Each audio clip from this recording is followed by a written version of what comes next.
இந்த லீக்கேஜ்க்கு வந்து இந்த மாதிரியான ஃபுட்ஸ்லாம் அவாய்ட் பண்ணணும் அப்படின்ற மாதிரி சொன்னீங்க. எந்த மாதிரியான ஃபுட்ஸ்லாம் நம்ம ரெகுலராக ஆட் பண்ணிக்கணும்? தண்ணி தான் முதல் மருந்து. அந்த தண்ணியை நம்ம எப்படி குடிக்கிறோம், எவ்வளோ குடிக்கிறோம்னு ஒரு கணக்கு இருக்குது. அதாவது மிகினும் குறையினும் நோய் செய்யும்னு வள்ளுவர் சொன்ன மாதிரி தண்ணிக்கும் அதே பங்கு இருக்குது. அதிகமான தண்ணியும் ஆபத்து தான். நம்ம கிட்னிக்கும் ஒரு குறிப்பிட்ட அளவு தண்ணியை தான் ஹேண்டில் பண்ணுற பவரும் சக்தியும் இருக்குது. எடுத்த உடனே எனக்கு ஒரு சின்ன கல் 5 வருஷம் முன்னாடி இருந்துச்சு, 5 மில்லிமீட்டரில். டாக்டர் தண்ணி குடிக்க சொன்னாங்க. 5 லிட்டர் குடிக்கிறதும் கரெக்ட் கிடையாது. என்ன பண்ணும் கிட்னி? நல்லா இருக்கிற வரைக்கும் அதை சிறுநீராக மாற்றி உள்ள தள்ளும். நீர்ப்பைக்குள்ளே அடிக்கடி நீர் போயிட்டு வருவாங்க. அப்புறம் எனக்கு யூரின் அடிக்கடி வருதுன்னு தான் சொல்லுவாங்க. நமக்கு தேவையானது வந்து ஒரு 2.5 to 3 லிட்டர் தண்ணி. அதை எப்படி குடிக்கணும்?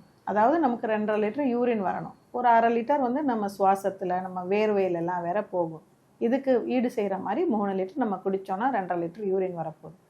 இதை எப்படி குடிக்கணும்? 1 மணி நேரத்துக்கு 200 மில்லி அந்த மாதிரி பிரித்து குடித்தோம்னா எந்நேரமுமே நம்மளோட ரத்த ஓட்டம் வந்து சீரானதா, நம்ம சிறுநீரகத்தை வந்து அதிகமாக சுண்டாமல் சேம் டைம் வந்து சிறுநீர் சுரந்துக்கிட்டே இருக்கிற மாதிரியான ஒரு அமைப்பாக அமைஞ்சிடும். அப்போ நம்ம ஒரு 12 மணி நேரத்துலேருந்து 14 மணி நேரம் முழிச்சிட்ருக்குறோன்னா ஒரு 2400 2800 ml நம்ம தண்ணி குடிச்சிருப்போம்.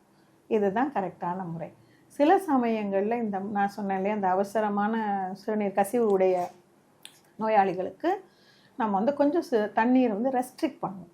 ரொம்பவும் கிடையாது. அதாவது அவங்க பழக்கத்துக்கே பார்த்தா அவங்க பாத்ரூம் போகிறதுக்கு பயந்துக்கிட்டே 1/2 லிட்டர் தான் குடிப்பாங்க. 3 வேளை சாப்பாடு அப்போ மட்டும் 100 மில்லி குடிக்கிறவங்கலாம் எனக்கு தெரியும். அப்படி பழகி இருந்தால் அவங்களோட சிறுநீர் வந்து ரொம்ப திக்காக கான்சன்ட்ரேட்டடாக இருக்கும். அப்போ அது வந்து ஒரு எண்ணெய் பசை மாதிரி இருந்து அதுவே சிறுநீர் பையை வந்து இரிட்டேட் பண்ண போகும். ஸோ சிறுநீர் ரொம்ப தண்ணி குறைய குடித்தாலும் சிறுநீரக பைக்கும் சிறுநீரகத்துக்கும் நல்லதில்லை. அதிகமாக குடித்தா கட்டாயமாக சிறுநீரகத்துக்கு அது நல்லதே இல்லை. நிதானமான அளவு நம்ம உடம்புக்கு போதுமானது.